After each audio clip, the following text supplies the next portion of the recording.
ಧೂಳ್ ಮಗ ಧೂಳ್ ಬಸ್ ನಿಲ್ದಾಣದಲ್ಲಿ ಧೂಳಿನ ದರ್ಬಾರೆ ಹೆಚ್ಚಾಗಿದೆ. ಬರೋಬ್ಬರಿ ಅಭಿವೃದ್ಧಿಯೇ ಕಾಣದ 35 ವರ್ಷದ ಹಳೆಯ ಸರ್ಕಾರಿ ಬಸ್ ಸ್ಟಾಪ್ನ ಪರಿಸ್ಥಿತಿ ಹೇಗಿದೆ ಅನ್ನೋದರ ಕುರಿತಾಗಿ ನಾವು ನಿಮಗೆ ತೋರಿಸ್ತೀವಿ.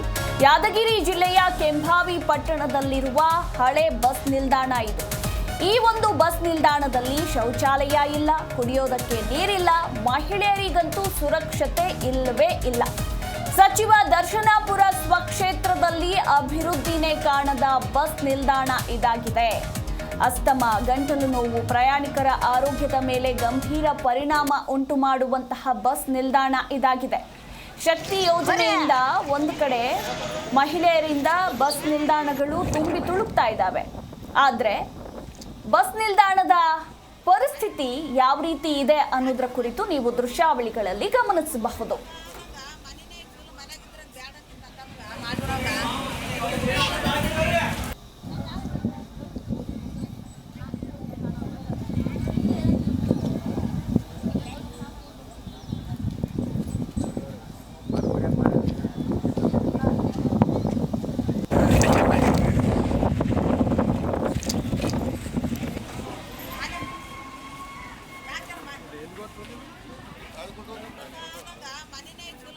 ನೋಡಿ, ಬಸ್ ನಿಲ್ದಾಣದ ಸಂಪೂರ್ಣ ಚಿತ್ರಣವನ್ನ ನೀವು ಗಮನಿಸಬಹುದು.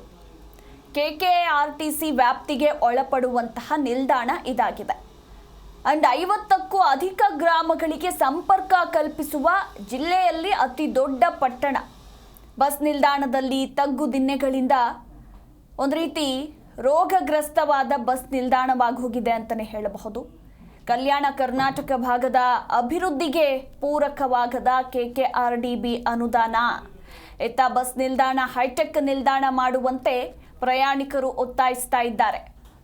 ಈ ಬಗ್ಗೆ ಇನ್ನೂ ಹೆಚ್ಚಿನ ಡೀಟೇಲ್ಸ್ ಅನ್ನ ಕೊಡ್ತಾರೆ ನಮ್ಮ ಪ್ರತಿನಿಧಿ ವೀರೇಶ್. ಈ ಒಂದು ದೃಶ್ಯಾವಳಿಗಳನ್ನ ಗಮನಿಸ್ತಾ ಇದ್ರೆ ನಿಜಕ್ಕೂ ಕೂಡ ಇದು ಬಸ್ ನಿಲ್ದಾಣನ ಅಂತ ಕೇಳುವಂತಹ ಪ್ರಶ್ನೆ ಮೂಡಿ ಬರುತ್ತೆ ಅಂತಾನೆ ಹೇಳಬಹುದು. ಬರೋಬ್ಬರಿ 35 ವರ್ಷದ ಹಳೆಯ ಸರ್ಕಾರಿ ಬಸ್ ಸ್ಟಾಪ್ ಇದಾಗಿದೆ. ಯಾಕೆ ಈ ಕಡೆ ಸಂಬಂಧಪಟ್ಟ ಅಧಿಕಾರಿಗಳು ಇದುವರೆಗೂ ಕೂಡ ತಿರುಗಿ ನೋಡ್ತಾ ಇಲ್ಲ ಅಂತ ಈ ಬಗ್ಗೆ ಹೆಚ್ಚಿನ ಡೀಟೇಲ್ಸ್.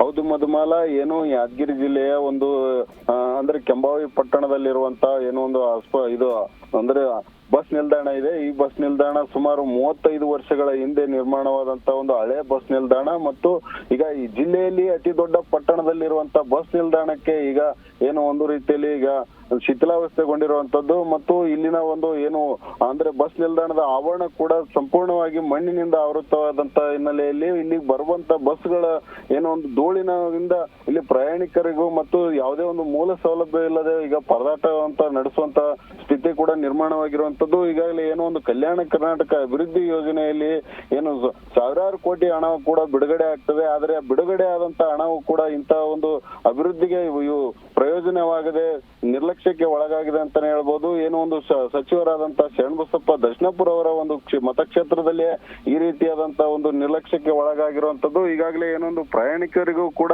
ಇಲ್ಲಿ ಮಹಿಳೆಯರಿರ್ಬೋದು ಮತ್ತು ವೃದ್ಧರು ಮಕ್ಕಳಿಗೂ ಕೂಡ ತುಂಬಾ ತೊಂದರೆಯಾಗಿರುವಂತದ್ದು. ಯಾಕಂತಂದ್ರೆ ಇಲ್ಲಿಗಿನ ಒಂದು ವಾತಾವರಣ ಸಂಪೂರ್ಣವಾಗಿ ಹದಗೆಟ್ಟಿರುವಂತ ಹಿನ್ನೆಲೆಯಲ್ಲಿ ಇಲ್ಲಿಗೆ ಬರುವಂತ ಪ್ರಯಾಣಿಕರಿಗೆ ಈ ಬಸ್ ನಿಲ್ದಾಣ ರೋಗದ ತಾಣವಾಗಿ ಬದಲಾಗ್ತಾ ಇರುವಂತದ್ದು. ಯಾಕಂತಂದ್ರೆ ಇಲ್ಲಿಗೆ ಬರುವಂತ ಏನೊಂದು ಪ್ರಯಾಣಿಕರು ದೂರದಿಂದ ಬರ್ತಾರೆ.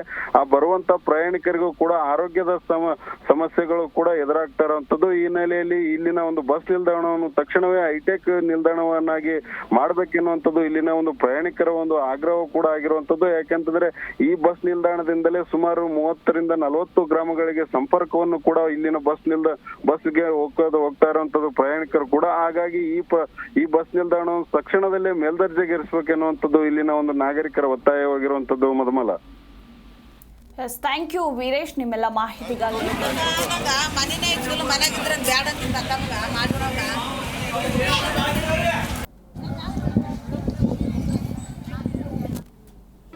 ಜಿ ಕನ್ನಡ ನ್ಯೂಸ್ ಈಗ ನಿಮ್ಮ ಮನೆಯಲ್ಲೇ ನೋಡಿ.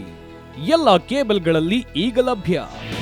ನಿಮ್ಮ ನೆಚ್ಚಿನ ಜಿ ಕನ್ನಡ ನ್ಯೂಸ್ ಈಗ ಸನ್ ಡೈರೆಕ್ಟ್ ನಲ್ಲಿ number 292, Tata play number 1664, Jio TV number 1334, NXT digital number 30, in cable number 30, city networks 51, U digital number 162, GTPL number 17, Rockline telecommunications number 42, Shri Basaveshwara cable number 168, rural cable network 60, Vinayaka digital 57, Abhishek cable 821, city channel 53, Siddeshwara cable network 57, V4 digital Infotech 628, Surya digital networks 53, Gajanan digital number 836, Malnad Infotech Private Limited number 56, Metrocast number 830, Victory Digital number 167ರಲ್ಲಿ ನೋಡಿ ಆನಂದಿಸಿ.